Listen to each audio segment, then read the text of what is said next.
सम्मानित मंच को प्रणाम। गौरवर विषय जे आम सहित ओडिशार निर्वाचन को जी संभाली आमर वरेण्य नेता केंद्रीय मंत्री आदरणीय भूपेन्द्र यादव जी अच्छी ओडिशा रे स्वागतम, पुरी रे स्वागतम, ए प्रेस कॉन्फ्रेंस रे मध्य स्वागतम। सबू मीडिया बंधु मानक स्वागतम। मो गड़ा टिके बसी पड़ी, धीरे धीरे आराम से कहबी।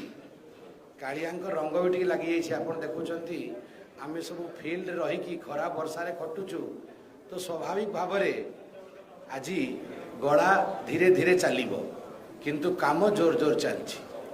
आज जो प्रेस कॉन्फ्रेंस होची ये गोटे बहुत गुरुत्वपूर्ण प्रेस कॉन्फ्रेंस। गुरुत्वपूर्ण कहीं कि यशस्वी प्रधानमंत्री नरेंद्र मोदी जी आज केवल भारत वर्षर नेता नुहे, आज सी जड़े विश्वर नेता।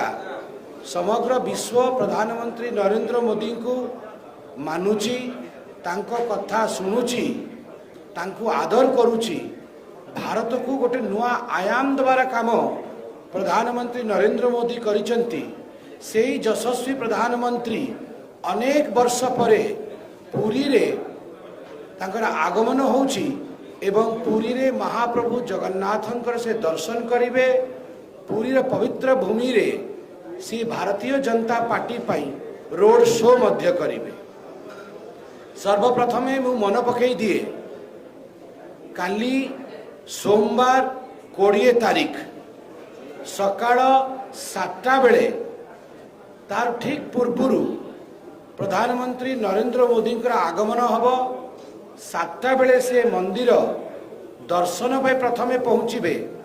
मंदिर दर्शन करी महाप्रभुंकर आशीर्वाद लोड़ी मंदिर प्रस्थान करी समस्त सेवक वृंदंकर मंदिर समस्त गुरुजन मानकर आशीर्वाद नेला परे सी रोड शो पाई तांकर रोड शो गाड़ी रे उठिबे। रोड शो आरंभ हब मंदिर पाखरु एवं मेडिकल छक जाके से रोड शो चलिबो। सहस्र लोक, लक्षाधिलक्ष लोक स्वतःस्फूर्त समग्र ओडिशारू, केवल पुरी नुह चारिआडू फोन आसुची। लोकंक उत्साह उमंग आकाश छुईची। समग्र ओडिशारू लोक सकाळ 7टा पूर्व आसिकी पहुँचे।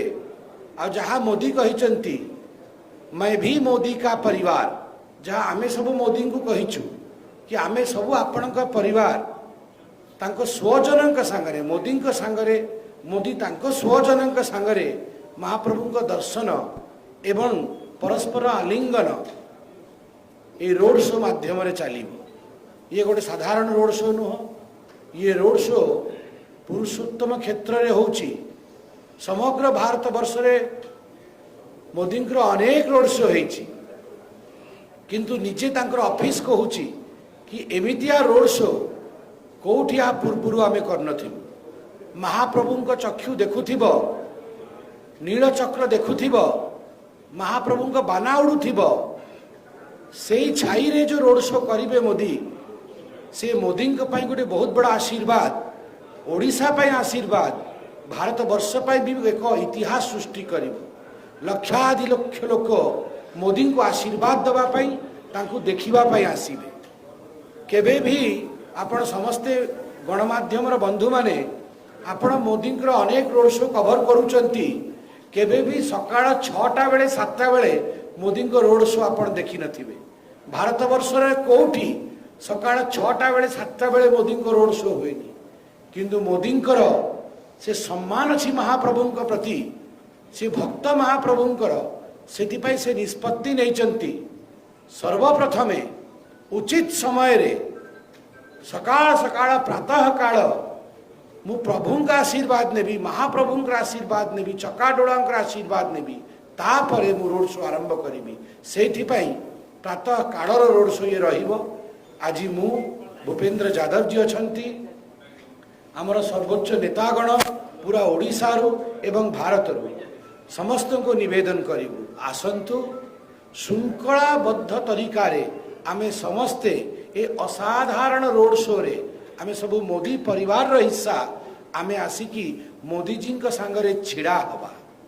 द्वितीय कथा होची मोदीजी जितेबले पूर्वरु आसथिले महाप्रभु को दर्शन करने मन पकांतु जितेबले 2013 मसीह सर्वप्रथमे तांको घोषणा कराला कि से भारतीय जनता पार्टी रो कैंपेन कमिटी रो चेयरमैन तक्षणात जुलाई मासरे सी आसिकी पुरी पहुंची थिले। घोषणा तुरंत बाद सी आसिकी महाप्रभु आशीर्वाद लोड़ी थिले। मुझे शुणी मते मो सेवायक भाई माने कही कि जितेबले मोदी गर्भगृह बाहर छिड़ा है कि प्रणाम कले महाप्रभु को कैंपेन कमिटी चेयरमैन हेला परे सेतेबेले महाप्रभु को मुंडरू फूलटी झड़ी पड़ीथिला, फूलटी खसी पड़ीथिला। सेही दिन सबू सेवायत बंधु माने जयकार लगे कही आप प्रधानमंत्री जरूर बनिएगा, महाप्रभु जगन्नाथ जी का आशीर्वाद आपके ऊपर है। तापरे परवर्ती समय रे 2016 रे जतेबेले नरेंद्र मोदी जी महाप्रभु जगन्नाथंकर दर्शन करथिले सेतेबेले से कही मैं सोमनाथ से जगन्नाथ जी तक आया हूँ, मु सोमनाथ का पुत्र आ मु जगन्नाथ जी का दर्शन करने पे आसी। आउ सबुठु भल कथा होची सोमनाथ, काशी आ जगन्नाथ ये तीनोटी पुण्य भूमि काली जोड़ी है। आपण चिंता करंतु से सोमनाथ आपण चिंता करंतु से सांसद और प्रधानमंत्री होती काशी विश्वनाथ आ से आसुचंती खाली जगन्नाथ का दर्शन करने। ये गोटे बहुत बड़ा पर्व, ये गोटे पर्व सनातन पर्व, ये गोटे सेलिब्रेशन ऑफ सनातन, ये गोटे सेलिब्रेशन ऑफ, ये गोटे मु कहि उमंग उत्साह, ये गोटे उत्सव आमर सनातन धर्म पाई। ये गोटे बहुत बड़ कथा। मोदी को आम धन्यवाद जन।